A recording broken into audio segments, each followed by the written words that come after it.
गुणस्तरीय शिक्षाका लागि बाँकेको राप्ती सुनारी गाउँपालिकाको आर्थिक सहयोग तथा छिनछिन खबर पब्लिकेसन प्रालीको समन्वयमा सञ्चालित रेडियो कार्यक्रम शैक्षिक सरोकार।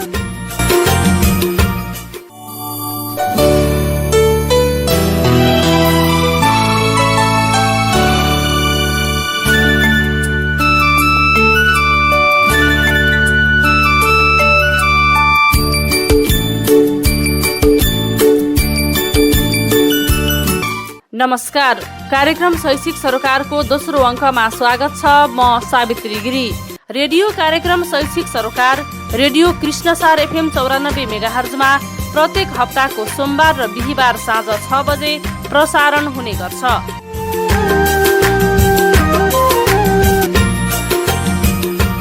यस कार्यक्रममा शिक्षा क्षेत्रका समस्या, गुणस्तरीय शिक्षाका लागि भएका राम्रा अभ्यास तथा विद्यार्थीहरूको व्यक्तित्व विकासका लागि सञ्चालित क्रियाकलापबारे विभिन्न सामग्री प्रस्तुत गर्ने गर्छौँ। रेडियो कार्यक्रम शैक्षिक सरोकारले समस्या मात्र सम्बोधन गर्ने होइन, समाधानको पनि प्रयास गर्ने गर्छ। यसपछि राप्ती सुनारी गाउँपालिकाले बनाएका नीतिगत प्रयासहरूलाई थप प्रभावकारी बनाउन मद्दत पुग्नेछ भने विद्यार्थीहरूका प्रतिभाहरूले पनि स्थान पाउनेछन्। यो कार्यक्रम राप्ती सुनारी गाउँपालिकाको आफ्नै कार्यक्रम हो। यो कार्यक्रम शैक्षिक उद्देश्य हासिल गर्ने कार्यक्रम अन्तर्गत सञ्चालन गरिएको हो।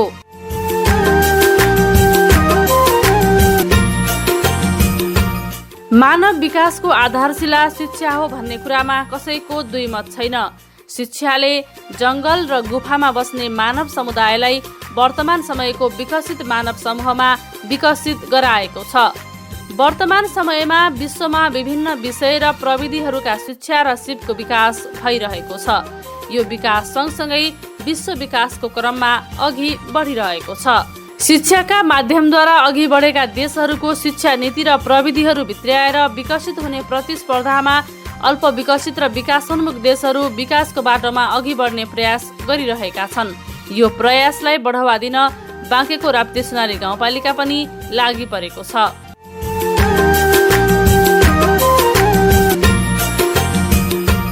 नेपालमा शिक्षाको विकास गुरुकुल परम्पराबाट भएको हो। संस्कृत शिक्षाबाट सुरु भएको नेपाली शैक्षिक परम्परा विक्रम सम्वत 1910 सालदेखि अङ्ग्रेजी विद्यालय शिक्षा प्रणाली अन्तर्गत सुरु भएको पाइन्छ।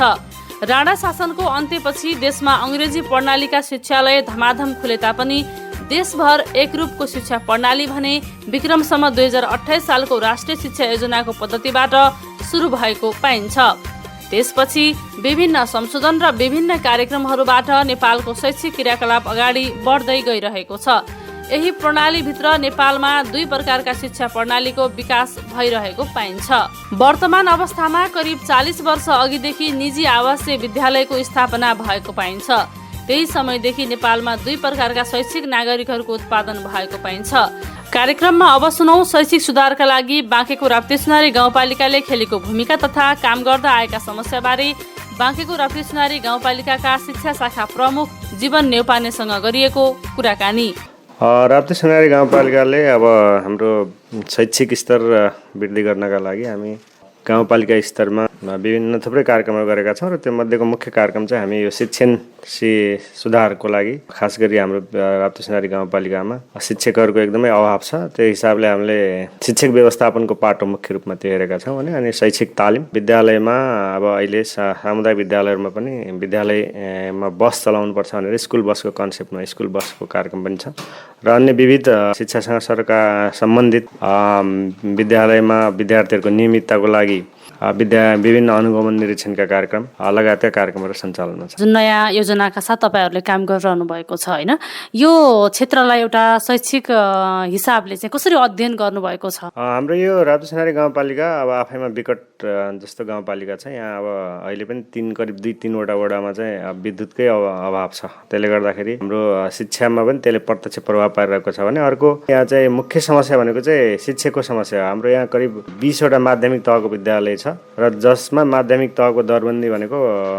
35वटा मात्रै छ भने हामीलाई करिब अझै पनि 60-65 जति चाहिँ माध्यमिक तहको दरबन्दी र त्यसै गरी निम्न माध्यमिक तहको अवस्था पनि त्यस्तै छ। प्राथमिक तहको हिसाबले हेऱ्यो भने चाहिँ विद्यार्थीको अनुपातमा शिक्षकको अनुपात चाहिँ मिल्दो छ निम्न माध्यमिक र माध्यमिक तहको हकमा शिक्षक व्यवस्थापनको पाटो चाहिँ एउटा चुनौतीको रूपमा रहेको छ भने अन्य हाम्रो अलिक विकट एरिया भएको हुनाले विद्यार्थी सङ्ख्या चाहिँ कम हुने, विद्यार्थीलाई अर्को विद्यालय जान चाहिँ टाढा हुने, जसले गर्दाखेरि विद्यार्थी थोरै भए पनि स्कुल सञ्चालन गरिराख्नुपर्ने अवस्था छ। त्यस्ता हाम्रा केही 4-5वटा स्कुलहरू जहाँ विद्यार्थी एकदमै न्यून छन्, तर त्यही विद्यार्थीहरूको लागि अर्को स्कुल धेरै टाढा भएको हुनाले पनि विद्यालय चलाउनु पर्ने एउटा विकटताको त्यस्तो छ भने अर्को शैक्षिक गतिविधिको सन्दर्भमा हाम्रो यहाँ चाहिँ हामीले गाउँपालिकाबाट उपलब्ध गराएको शिक्षण अनुदान पनि एकदमै न्यून भएको हुनाले अब योग्यता प्राप्त जस्तै गणित विज्ञानका शिक्षकहरूको व्यवस्थापनमा समस्या देखिएको छ, जसले गर्दा हामी सामान्य अब शैक्षिक योग्यता हुनुपर्ने भन्दा न्यूनतम शैक्षिक योग्यता भएका शिक्षक साथीहरूबाट पनि अध्यापन गराइरहेको अवस्था छ। त्यसैले हामीले चाहिँ यो गाउँपालिकाको सन्दर्भमा भन्यो भने मुख्य चुनौतीको रूपमा चाहिँ शिक्षक व्यवस्थापनलाई चाहिँ लगेका छौँ हामीले। यसको समाधानको लागि भइरहेको प्रयास चाहिँ के हो? त्यसकै लागि हामीले करिब गाउँपालिका तहबाट 139 जना बराबर शिक्षकहरू चाहिँ व्यवस्थापन गरेका छौँ शिक्षण अनुदानको रूपमा।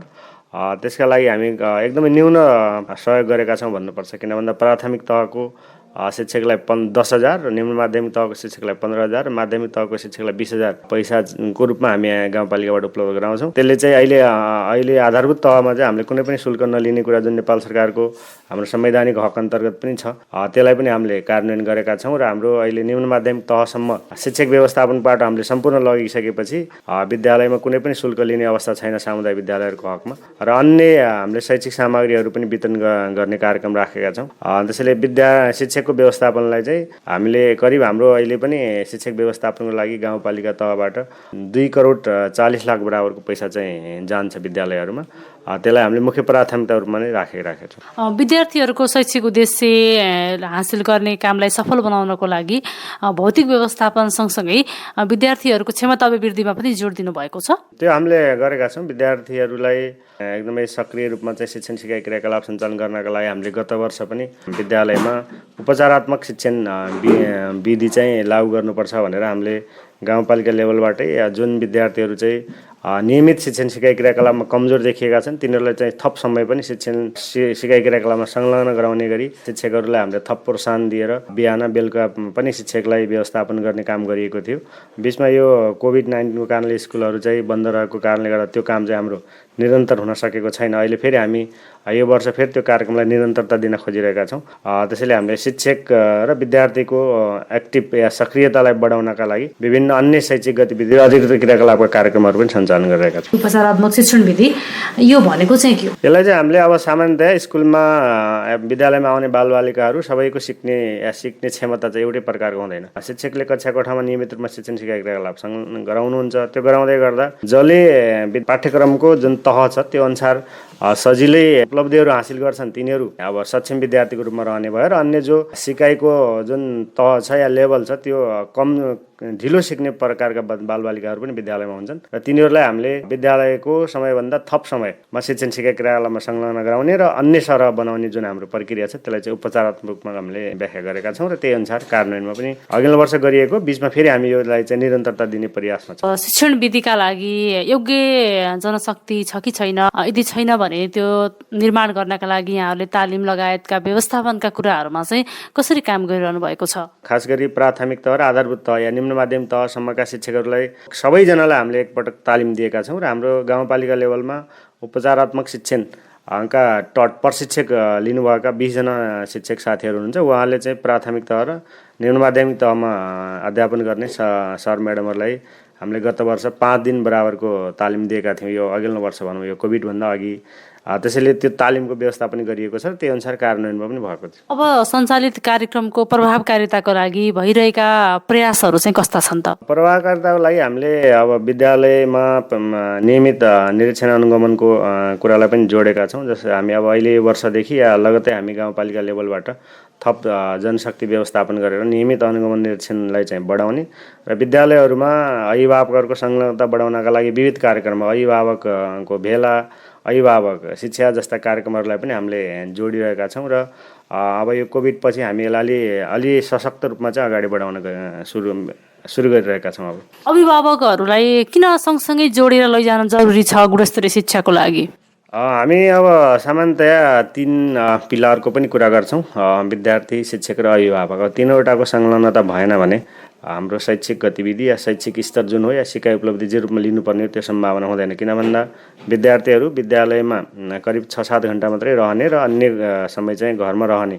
हामी घरलाई चाहिँ पहिलो पाठशाला पनि भन्छौँ र अभिभावकहरूको शिक्षण सिकाइ क्रियाकलापमा सहज सहयोग भएन भने विद्यार्थीले राम्रोसँग सिक्न सक्दैनन् भन्ने जुन हाम्रो एउटा सैद्धान्तिक मान्यता छ, त्यो मान्यतालाई पनि कार्यान्वयन गर्नका लागि अभिभावकलाई चाहिँ सँगसँगै लिनुपर्छ भन्ने चाहिँ हामीले गरेका छौँ। अभिभावक, विद्यार्थी, त्यसपछि प्रधानाध्यापक जुन 3 खम्बाको कुरा गर्नुभयो होइन, उनीहरू बिचको समन्वयको कुराहरू छ। जस्तो अब विद्यार्थीले शिक्षकसँग चाहिँ खुलेर बोल्ने वातावरण होइन, घरमा गएर विद्यार्थीले अभिभावकले आफ्नो समस्या भन्ने वातावरण, अभिभावकले विद्यालय व्यवस्थापन समितिसँग आफ्नो कुराहरू खुलेर राख्न सक्ने वातावरण चाहिँ निर्माण होस् भन्नको लागि तपाईहरूले चाहिँ कस्तो खालको क्रियाकलापहरूलाई चाहिँ एकदमै बढी जोड दिनुहुन्छ? विद्यालयमा गुनासो पेटिका राख्ने र त्यसमा अब सहजै भन्न नसकिने कुराहरू चाहिँ विद्यार्थीहरूले गुनासो पेटिकामा राख्ने र अभिभावकहरूले पनि त्यसमा राख्न सक्ने गरी हामीले त्यसलाई व्यवस्थापन गर्ने गरी अगाडि बढाएका छौँ र केही विद्यालयहरूले त्यो काम सुरुवात गरिसकेका पनि छन्। बिचमा यो अलि पहिला पनि यो काम हामीले गरिरहेका थियौँ, बिचमा फेरि अलि निरन्तरता भएन कि भनेर एकवटा हामीले अस्ति मात्रै पनि भर्खर विद्यालयहरूलाई चाहिँ परिपत्र गरेका छौँ। एउटा त्यसरी गरिएको छ भने अर्को हामी चाहिँ हामीले अस्ति यही 4 गते एउटा विरत शैक्षिक भेला पनि गरेका छौँ र त्यो भेलाबाट हामीले के छलफलमा ल्याएका छौँ भने विद्यालयले कम्तीमा आफ्ना शैक्षिक विषयवस्तुहरू या आफ्ना बारेमा अभिभावकहरूलाई वर्षमा 2 पटक चाहिँ जानकारी गराउनुपर्छ र त्यसको लागि आम अभिभावक भेला राख्ने हामीले नियमित विद्यालय व्यवस्थापन समिति गठन गर्दा या अभिभावकसँग गठन गर्दा अभिभावक भेला बोलाइरहेका छौँ। त्योभन्दा बाहेक पनि अभिभावक भेला बोलाएर आफ्ना शैक्षिक गतिविधिहरू चाहिँ जानकारी गराउनुपर्छ र एक प्रकारले सार्वजनिक सुनाइ जस्तो कार्यक्रमहरू सञ्चालन गर्नुपर्छ भन्ने छलफलमा हामीले ल्याएका छौँ र त्यसलाई हामी अगाडि बढाउँदैछौँ। निरन्तर विद्यार्थी मूल्याङ्कनलाई चाहिँ सहज बनाउनका लागि विभिन्न प्रकारका फर्मेटहरू या पोर्टफोलियोहरू बनाएर स्कुलहरूलाई दिने र आगामी दिनमा स्कुलहरूले त्यसलाई चाहिँ व्यवस्थित रूपमा लिने गरी हामी अगाडि कार्य प्रक्रिया अगाडि बढाइरहेका छौँ। यो निरन्तर मूल्याङ्कन गर्ने जुन कार्य छ नि, यो कार्य चाहिँ किन जरुरी छ? 1 वर्ष अगाडि कुनै कुरा सिकाएका छौँ र 1 वर्ष पछाडि फेरि त्यही कुराको परिचय लियो भने विद्यार्थीले त्यो नजान्न सक्ने या बिर्सिन सक्ने चाहिँ हुन्छ। त्यसले गर्दा सिकाइ चाहिँ तत्कालै अब उसले कति जानेको छ र कसरी यसलाई माथि बढाउन सकिन्छ भन्नका लागि पनि हामीले निरन्तर रूपमा त्यसलाई त्यसको अभिलेख राख्ने होला या त्यसको परिचय लिने होला, विभिन्न छन् त्यसका विधिहरू, त्यो विधि मार्फत अगाडि जान सकियो भने विद्यार्थीहरूले सिकेको या नसिकेको सुनिश्चित गर्न सकिन्छ। त्यसका लागि सिकाइलाई सुनिश्चित गराउनका लागि पनि निरन्तर विद्यार्थी मूल्याङ्कन अपरिहार्य छ। यसमा तहगत रूपमा भिन्दा भिन्दै कार्यक्रम छ नि अथवा समग्रमा तपाईँहरूले कार्यक्रम सञ्चालन गरिरहनु भएको छ त? अब खास गरी अब शिक्षण सिकाइ क्रियाकलाप नै अब तहगत रूपमै फरकै हुन्छ।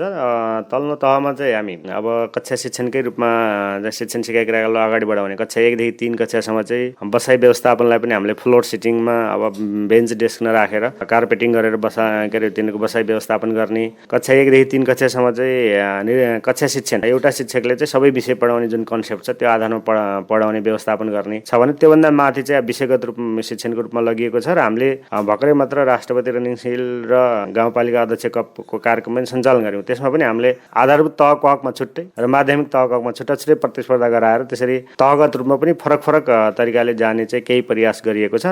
सामान्यतया अब उस विद्यालय शिक्षाको जुन मान्यता छ त्यो मान्यताको आधारमा हुने शैक्षिक गतिविधि फरक त आफैमा हुन्छन्। त्यसमा पनि हामीले अझै यसलाई पनि व्यवस्थित गर्नुपर्छ र भन्ने हिसाबले आधारभूत तहको हकमा शैक्षिक सामग्री वितरण गर्ने कुरा, विभिन्न गैर सरकारी संस्थाहरूसँग मिलेर तालिम सञ्चालन गर्ने कुरा गरेर हामीले अलि आधारभूत तहको जग चाहिँ बलियो बनाउनुपर्छ भन्ने मान्यताको आधारमा आधारभूत तहलाई चाहिँ अलि बढी जोड दिएका छौँ हामीले। अब अतिरिक्त क्रियाकलापको कुरालाई पनि जोड्नु भयो होइन, यो शिक्षण सिकाइ सँगसँगै अतिरिक्त क्रियाकलाप विद्यार्थीहरूलाई सञ्चालन गर्नु पछाडि चाहिँ के कस्ता कारणहरू रहन्छन् र यो चाहिँ किन विद्यालयहरूले चाहिँ निरन्तरता दिनुपर्छ भनेर सुझाव दिन चाहनुहुन्छ? बालबालिकाको या मान्छेको सर्वाङ्गीण विकासको लागि जुन हामी 4वटा बाल विकास, बचाउ, सुरक्षा लगायतका कुराहरू भन्छौँ। शिक्षण सिकाइ क्रियाकलापले विद्यार्थीहरूको एउटा मात्रै क्षमता जसले विद्यालयसँग भएका गतिविधि या पढ्ने लेख्नेसँग मात्रै जोडिएका गतिविधिमा संलग्न हुने र विद्यार्थीको आम विकासमा चाहिँ त्यसले के अरे खेलकुदले या अन्य कुनै अतिरिक्त क्रियाकलापहरूले पनि सपोर्ट गर्छ। जस्तै कुनै विद्यार्थी राम्रो खेलकुदमा छ भने हामीले अतिरिक्त क्रियाकलाप गऱ्यो भने त्यसको प्रतिभाले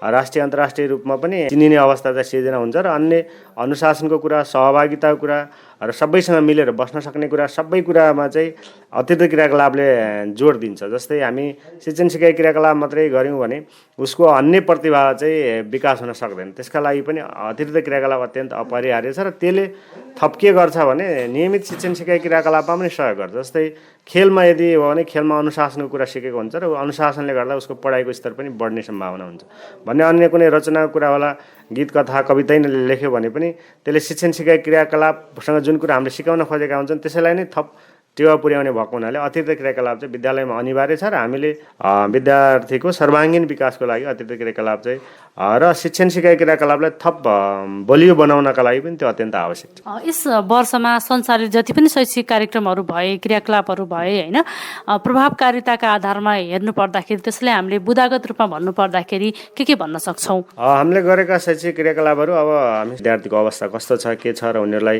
कोभिडको कारणले कुनै मनोपरामर्श दिनुपर्ने अवस्था पनि छ कि भनेर असारको 15देखि नै हामीले घुम्ती शिक्षण चलायौँ र त्यसले एउटा प्रभावकारिता र एउटा शैक्षिक सुरुवात गर्यो। जब शिक्षक विद्यार्थीहरूलाई जोड्ने काम गर्यो भने त्यसभन्दा पछाडि हामीले टोल पढाइको कार्यक्रम सञ्चालन गऱ्यौँ जसले टोलमा गएर शिक्षक साथीहरूले चाहिँ शिक्षण सिकाइ क्रियाकलाप गर्नुभयो र पछि हामी विभिन्न अन्य विधिहरू प्रयोग गरेर जुन हाम्रो नेपाल सरकारले वैकल्पिक शैक्षिक प्रणालीको रूपमा जुन एउटा निर्देशिका जारी गरेको थियो त्यसको आधारमा रहेर विद्यालयहरूमा प्रत्यक्ष शिक्षण सिकाइ क्रियाकलापदेखि लिएर हामीले रेडियोमा शिक्षा मार्फत पनि कार्यक्रम चलायौँ। त्यसैले हामीले अब बुदागत रूपमै भन्दा हामीले यो वर्ष चलाएको घुम्ती शिक्षण कार्यक्रम पनि एउटा प्रभावकारीको रूपमा हेरेका छौँ भने हाम्रो रेडियो शिक्षा कार्यक्रम पनि चलेको थियो। धेरै हाम्रो यही स्थानीय भूवर वानी एफएमबाट चलाएका थियौँ र धेरै विद्यार्थीहरू चाहिँ त्यहाँ संलग्न भएको अवस्था चाहिँ थियो। त्यसैले अन्य हामीले अब शैक्षिक कार्यक्रमको रूपमा हेऱ्यो भने हाम्रो गाउँपालिका लेभलबाट भएको अर्को अहिले हामीले सार्वजनिक बस विद्यालयलाई चाहिँ बस उपलब्ध गर्ने कार्यक्रम गऱ्यौँ। यसले पनि एउटा उत्साह ल्याएको छ र सामुदायिक विद्यालयमा पढ्ने विद्यार्थीहरू पनि बसमा चढेर जान पाउने भयो भन्ने हिसाबले एउटा सकारात्मक प्रभाव परेको देखिन्छ र हामीले अतिरिक्त क्रियाकलापहरू पनि गरेका छौँ। अब सामान्यतया यो वर्षको कोभिडको कारणले अलिकति त्यति धेरै काम हामीले गर्न सकिरहेको अवस्था चाहिँ छैन। सामान्यतया हामीले यो वर्ष चलाएका घुम्ती शिक्षण लगायतका कार्यक्रमहरू चाहिँ प्रभावकारी रूपमा रहेको जस्तो हामीलाई लागेको छ। केही शैक्षिक प्रतिबद्धताहरू पनि गर्नुभएको छ होइन यो गाउँपालिकामा चाहिँ अझै यो गुणस्तरीय शिक्षा कायम होस् फस्टा होस् जसले गर्दाखेरि शिक्षा लिइरहेका बालबालिकाको भविष्य उज्जवल होस् र शिक्षाको उज्यालोभन्दा बाहिर रहेका बच्चा बालबालिकाहरूले पनि उद्देश्य पुरा गर्न पाउनु अथवा पढ्न पाउनु भन्ने जुन तपाईँहरूको लक्ष्य अनुसार जुन प्रतिबद्धताहरू त व्यक्त गर्नुभएको छ होइन यी प्रतिबद्धताहरूको व्यावहारिक कार्यान्वयनको पाटोलाई कसरी निहाल्नुहुन्छ?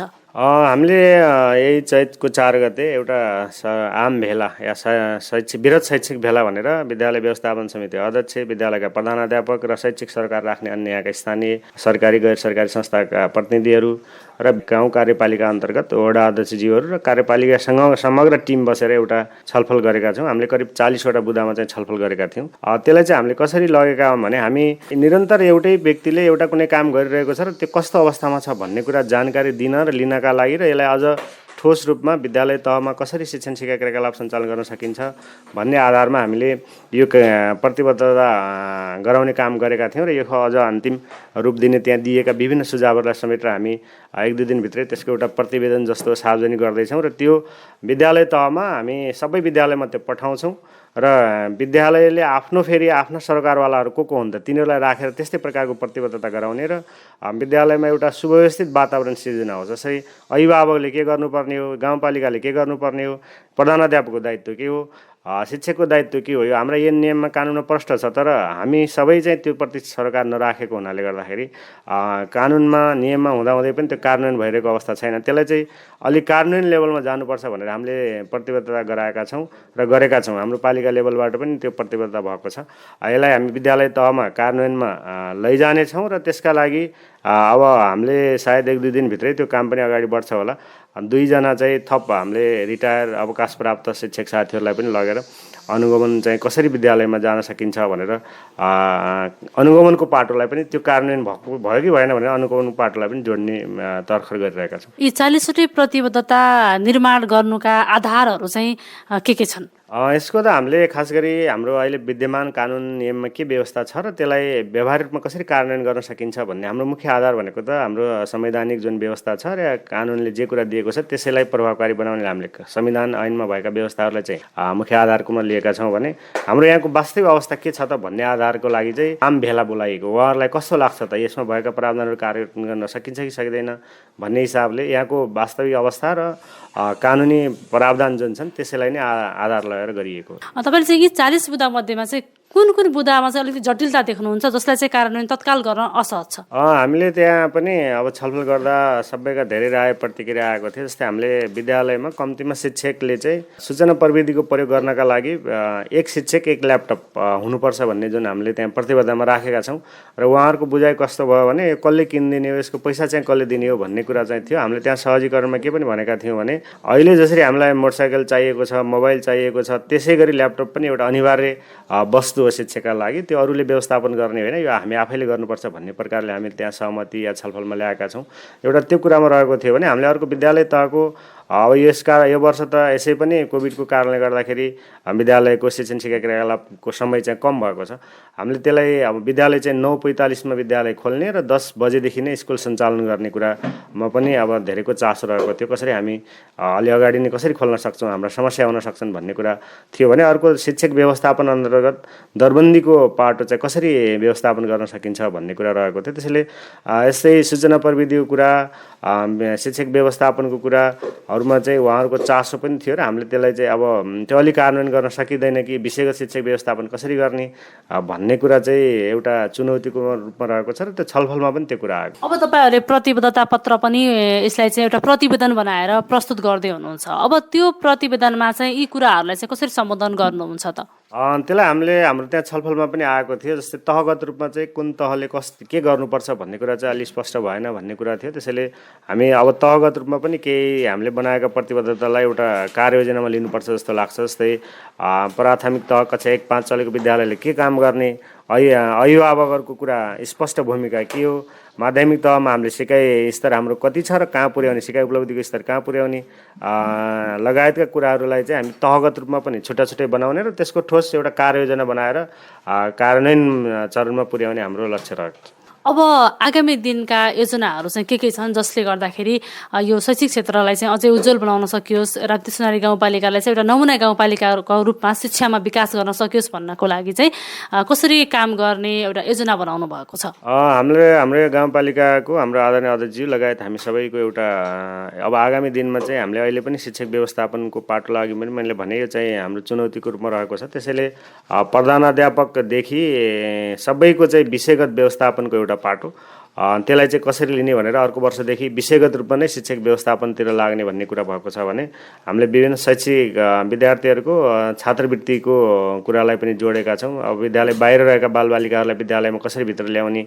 भन्ने आधारमा या टिकाइ राख्ने कसरी भनेर हामीले एउटा समता रणनीति कार्यान्वयन योजना पनि तर्जुमा गरेका छौँ र त्यस आधारमा पनि थुप्रै विद्यार्थीसँग लक्षित कार्यक्रमहरू पनि सञ्चालन गर्ने र शिक्षक व्यवस्थापनमा चाहिँ खास गरी माध्यमिक तहको चाहिँ विषयगत व्यवस्थापनको कुरा र हामी यो वर्ष उत्कृष्ट काम गर्ने शिक्षकहरूलाई चाहिँ सम्मानको कुरा, विद्यार्थीहरूका थप अतिरिक्त क्रियाकलापहरूको व्यवस्थापन लगायतका क्रियाकलाप र हामीले विद्यालय चाहिँ अब हामीले 3वटा विद्यालय हाम्रो नमुना विद्यालयको रूपमा विकास गर्ने। जस्तो नमुना विद्यालय कसरी लिने भने नेपाल सरकारले बनाइरहेका नमुना विद्यालयहरूमा चाहिँ पर्याप्त शिक्षक भएका, पर्याप्त विद्यार्थी भएको अवस्थामा चाहिँ नमुना विकास गर्ने गरिएको छ भने हामीले चाहिँ ठ्याक्क अर्को तरिकाले जहाँ शिक्षाको स्तर राम्रो छ तर शिक्षक दरबन्दी कम छ त्यस्ता विद्यालयहरूलाई चाहिँ नमुना विद्यालयको रूपमा विकास गर्ने र अन्यलाई कम व्यवस्थापन स्रोत हुँदाहुँदै पनि राम्रो गर्न सकिन्छ भन्ने कुरा देखाउने गरी नमुना विद्यालयको अवधारणालाई पनि अगाडि बढाएका छौँ। विद्यालय बसको कुरालाई पनि हामी अर्को वर्ष अलि थप जोड दिनेछौँ र हाम्रो यो जुन मैले अघि भने हामी उपचारात्मक शिक्षण विधिलाई चाहिँ थप एउटा हाम्रो प्रणालीकै रूपमा लिने गरी विकास गर्न खोजिरहेका छौँ। कुराकानीको लागि यहाँलाई धेरै धेरै धन्यवाद।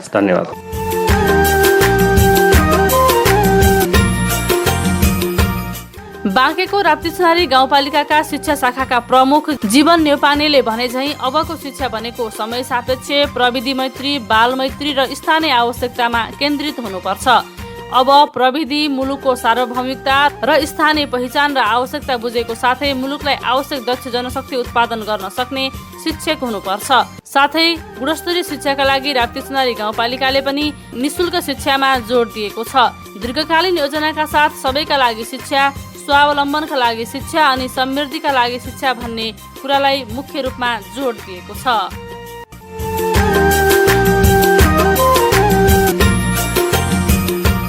अब भने हामी कार्यक्रमको अन्त्यतिर पुगिसकेका छौं। आजलाई यो कार्यक्रम यति नै। रेडियो कार्यक्रम शैक्षिक सरोकारको आगामी अङ्कमा फेरि भेटौँला। रेडियो कार्यक्रम शैक्षिक सरोकारको आगामी अङ्क सुन्न तपाईँलाई आजै निम्तो समेत दिन्छौँ। कार्यक्रम सुनिसकेपछि तपाईँका मनमा लागेका प्रतिक्रिया दिन नबिर्सनुहोला। हामीलाई प्रतिक्रिया तथा रचना पठाउने ठेगाना हो कार्यक्रम शैक्षिक सरोकार, रेडियो कृष्णसार FM 94 मेगाहर्ज। हाम्रो टेलिफोन नम्बर रहेको छ 9844 81 59 81।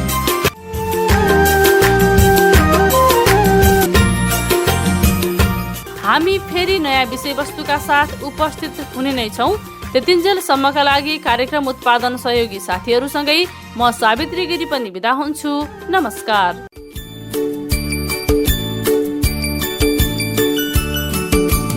हामी पढ्छौँ